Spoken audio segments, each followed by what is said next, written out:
Welcome to English Truly Yours. Hello, dear friends. In this video, you are going to learn 10 words of English language through one word substitution method. So, let's go. Done without advanced preparation, practice or thought. कोई भी चीज़, कोई भी काम advance preparation के या practice के या advance में सोचे हुए बिना कोई काम करना. It may be a party, speech, performance, presentation, any arrangement or gathering, etc. कोई आप पार्टी की बात करें, चाहे स्पीच देनी हो, कहीं कुछ परफॉर्म करना हो, प्रेजेंटेशन देनी हो, कुछ कोई भी अरेंजमेंट हो किसी भी तरह का, उन सब के लिए हम प्रॉम्प्चू वर्ड यूज़ कर सकते हैं. They staged an impromptu play but it was acclaimed by all. उन्होंने एक प्ले स्टेज किया इम्प्रॉम्प्चू विदाउट प्रायर प्रेपरेशन, पहले प्रिपेयर किए बिना, विदाउट रिहर्सल इम्प्रॉम्प्चू प्ले किया, लेकिन फिर भी उसे सभी ने अक्लेम किया, तारीफ की उसकी. He made an impromptu speech, उसने विदाउट प्रेपरेशन एक स्पीच दी, impromptu speech, and everyone was impressed with his original ideas, और उसके ओरिजिनल आइडियाज़ से सभी इम्प्रेस हुए. नेक्स्ट देखते हैं. To pose your self as another person, अपने आप को कोई और आदमी शो करना. इम्पर्सोनेट, सेंटेंसेस में देखते हैं. He impersonated himself as a police officer, उसने पुलिस की यूनिफॉर्म पहनी और पुलिस वाला बनकर गया. But was detected by an intelligent person, लेकिन एक इंटेलिजेंट बंदे ने उसे पहचान लिया, and he was handed over to actual police, और फिर उसे एक्चुअल पुलिस के हवाले कर दिया. He impersonated himself as a police officer. Impersonate मतलब अपने आप को कोई और आदमी शो करने की कोशिश करना, जैसे कि यहाँ पर पुलिस ऑफिसर शो करने की कोशिश करना यूनिफॉर्म पहन के, एक्चुअली पुलिस ऑफिसर नहीं है, सिर्फ इम्पर्सोनेट करने की कोशिश में है. Don't try to impersonate as someone else to cheat people, कभी भी इम्पर्सोनेट करने की कोशिश नहीं करनी चाहिए लोगों को चीट करने के लिए. It will land you in trouble sooner और लेटर, आज नहीं तो कल, अभी नहीं तो बाद में ट्रबल में आ ही जाओगे, मुश्किल में फंस जाओगे. इसलिए कभी भी अपने आप को इम्पर्सोनेट करने की कोशिश नहीं करनी चाहिए. नेक्स्ट देखते हैं. Processes of digestion and growth in the body, हमारी बॉडी में जो डाइजेशन का ग्रोथ के प्रोसेसेस होते हैं उन्हें हम क्या कहते हैं? Metabolism. The metabolism of the body is at its best in the teens, जब हम अपने टीन्स में होते हैं, टीन्स 13 से लेकर 19 की एज, टीन्स में जब होते हैं तब हमारी बॉडी का मेटाबॉलिज्म बिल्कुल अच्छा होता है, अपने बेस्ट पर होता है, सबसे अच्छा होता है उस वक्त. To keep the metabolism in shape you need to take care of your food, अगर आपने अपना मेटाबॉलिज्म अच्छा रखना है तो आपको अपने खाने का ध्यान रखना पड़ता है, क्या आपने खाना क्या नहीं खाना. There are some foods that boost metabolism, कुछ ऐसे खाने की चीज़ें हैं जो मेटाबॉलिज्म को बूस्ट करती हैं, बढ़ाती हैं. नेक्स्ट देखते हैं. The reserved right to be the only seller और यूज़र ऑफ अ प्रोडक्ट और इन्वेंशन, कोई इन्वेंशन की गई है, नई कोई खोज, या कोई प्रोडक्ट का यूज़ है, या किसी प्रोडक्ट को सेल करना है, उसका रिजर्व्ड राइट को रिजर्व कर लेना, उसे हम कहते हैं पेटेंट लेना. US has plan to have the patent of using a special herb found in Asia to use it for drug manufacture. दवाई बनाने के लिए US ने प्लान किया है कि वो एशिया में एक हर्ब पाई जाती है, स्पेशल हर्ब, उसका वो पेटेंट ले लेगा. पेटेंट लेना, he will be the only seller and user of the product thereafter. Patent वो रिजर्व राइट जिसके बाद सिर्फ US ही उन हर्ब्स को यूज़ कर पाएगा, कोई और नहीं. पेटेंट. नेक्स्ट देखते हैं. A large notice written on usually a big piece of wood और card mounted on a stick to hold up in public awareness march और प्रोटेस्ट मार्च. कोई पब्लिक अवेयरनेस मार्च, प्रोसेशन, कोई जुलूस निकाला जा रहा है, या प्रोटेस्ट मार्च है, किसी बात पर प्रोटेस्ट हो रहा है, तो लोग अपने हाथों में एक स्टिक कैरी करते हैं जिसके ऊपर एक बड़ा सा कुछ लिखा हुआ होता है, मैसेज लिखा होता है, नोटिस लिखा होता है. तो इस कार्ड को हम क्या कहते हैं? Placard. This is known as placard.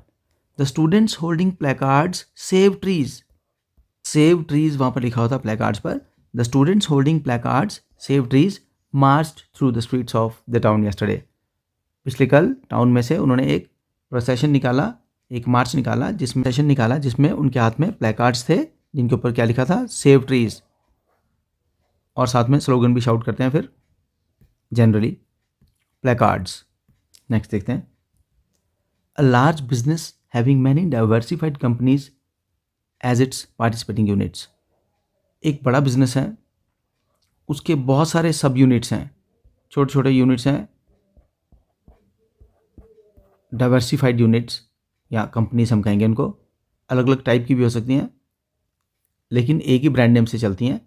तो ऐसे बड़े बिजनेस को हम कहते हैं conglomerate. Tata group is one of the top international business conglomerates. Tata group is one of the top international business conglomerates based in India. India का एक बहुत बड़ा इंटरनेशनल बिजनेस कॉन्ग्लोमरेट है, वो है Tata group. Honda conglomerate belongs to Japan with its units all over the world. एक बड़ा conglomerate Honda भी है जिसके यूनिट्स जो हैं वो ऑल ओवर द वर्ल्ड है। हालांकि वो कंपनी बेस्ड है जापान में, लेकिन उसके यूनिट्स, छोटे छोटे units all over the world हैं। तो एक बड़ा कॉन्ग्लोमरेट हुआ, बहुत बड़ा बिजनेस हुआ जिसके सब यूनिट्स हैं बहुत सारे। नेक्स्ट देखते हैं, a large burial ground especially one that doesn't belong to a church. जहाँ पर हम डेड बॉडीज़ को बैरी करते हैं, ऐसा बैरियल ग्राउंड बड़ा, बट वो चर्च से रिलेटेड नहीं है, चर्च के बाहर है कहीं, उसे हम क्या कहते हैं, cemetery. There is a big cemetery in Shimla belonging to the times of the British occupation. जब ब्रिटिश लोग इंडिया में रहते थे उस वक्त की एक सेमेट्री शिमला में है। Cemetery, a burial ground especially away from the church that doesn't belong to the church. All tombs in a cemetery have an inscription on them.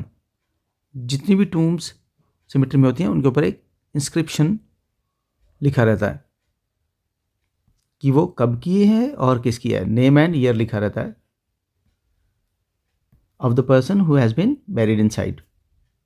Cemetery, away from a burial ground, away from the church, cemetery. और जो church के साथ रहती है ऐसी burial ground, उसे हम graveyard कहते हैं। ग्रेवयार्ड या तो चर्च का रहता है या फिर किसी पर्सनल या किसी फैमिली का रहता है या फिर किसी की पर्सनल लैंड पर रहता है। और symmetry is for the common people. Next देखते हैं, the land which is suitable for growing crops.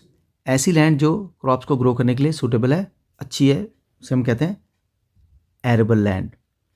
The land up to this far is arable and beyond this point it is totally jungle. यहाँ तक जो land है, इस point तक वो land जो है वो एरेबल है और उसके बाद वो जंगल का एरिया है। Arable land suitable for growing crops, farming. Next देखते हैं, to pass a formal judgement on a disputed matter और प्रॉब्लम और इन कॉम्पिटिशन एक्टिंग एज जज। एक जज की तरह एक्ट करना और किसी डिस्प्यूट या मैटर, जो डिस्प्यूटेड मैटर है उसको सॉल्व करना या प्रॉब्लम को सॉल्व करने के लिए जज की तरह एक्ट करना या फिर किसी कंपटीशन में जजमेंट देना। एडजुडिकेट करना, the board will adjudicate the service rules related matters of the employees की जो सर्विस रूल से रिलेटेड मैटर्स हैं उनको अब बोर्ड एडजुडिकेट करेगा, जज करेगा और फिर डिसीजन देगा। Adjudicate, to act as a जज। The controlling officer was debarred by the higher authorities to adjudicate the issue related to his subordinates. कोई ऑफिसर है, उसके सबॉर्डिनेट्स के साथ कोई प्रॉब्लम चल रही है, तो जो कंट्रोलिंग ऑफिसर उनके ऊपर थे उन्होंने उस ऑफिसर को डीबार कर दिया, वहाँ से हटा दिया कि अब वो इस मामले में एडजुडिकेट नहीं कर सकते क्योंकि अपने केस में वो खुद जज नहीं हो सकते।